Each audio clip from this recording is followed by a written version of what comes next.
Hey guys, my name is Ari, and this is going to be my channel all about paganism.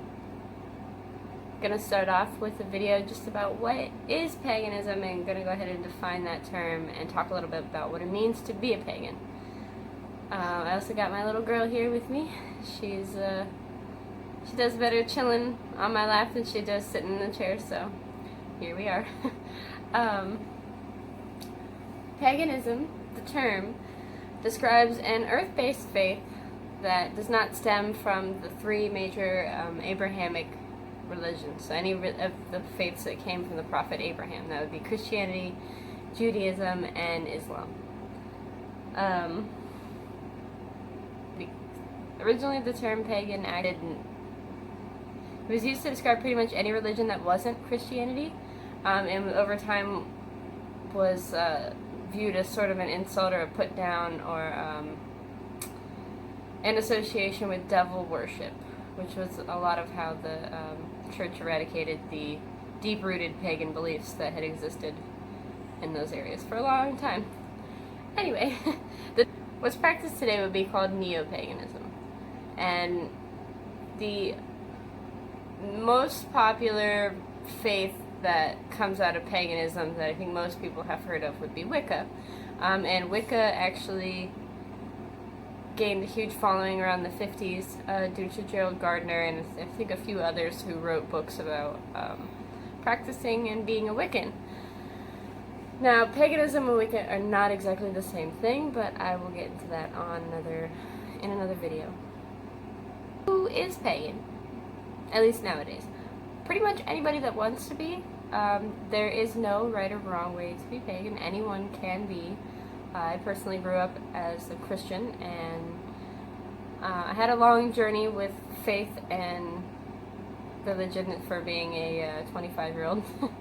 I spent 5 years as a Buddhist and heavily studying Buddhism, and after about 5 years I sort of felt like I needed more spirituality to my practice, so I kept looking, and I came home to paganism probably about 5 years ago. So when I say came home to, I'd been searching and searching, and I finally found something that really fit in with my personal views and beliefs, and something that allowed me to have freedom. So in paganism, modern paganism, we see two different types of practice. One would be the practice of fellowship, in the case of like a coven or a whatever other word there is to describe a group of people getting together to practice the same religious beliefs. There's so many different faiths within paganism that it would be very hard to sit here and list them all. Shamanism, Wicca, Druidry,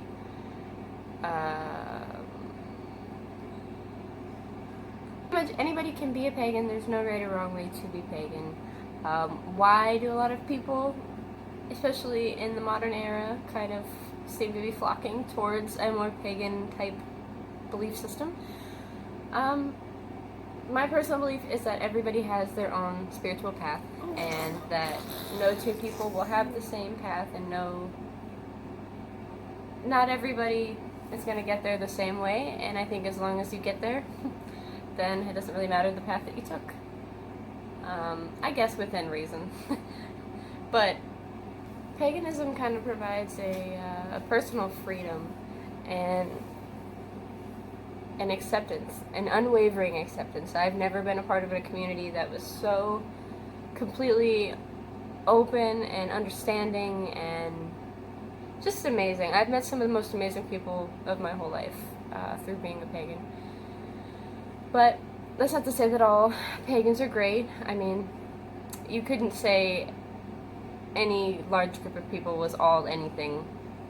You know, everybody is a little good, a little bad, so every group of people is a little good, a little bad. I'm sure there are some not so great pagans out there, but that's not really the point. Me personally, I'm polytheistic, eclectic, pagan witch. I will get into what all those other words mean. So I really hope that you've enjoyed this video and that you return for more. My idea for my next video is to talk about the difference between paganism and Wicca, and how they're similar, how they're different, and I'll explain a little bit about what Wicca is as well. So thanks so much for watching, guys, and if you enjoyed this video, then cool, awesome, thanks so much. I'm not gonna ask you to do anything. Really just here to spread information and make it a little easier, because I know when I started my journey it was so hard to find any good information out there, and a lot of what you will find, especially on the internet, is tainted with Christian views and falsehoods. So yeah, just want to make it a little easier for that person out there who's looking for something a little different that maybe they haven't found yet, and maybe a pagan type path is something that will help you get there. Alright guys, thanks so much for watching.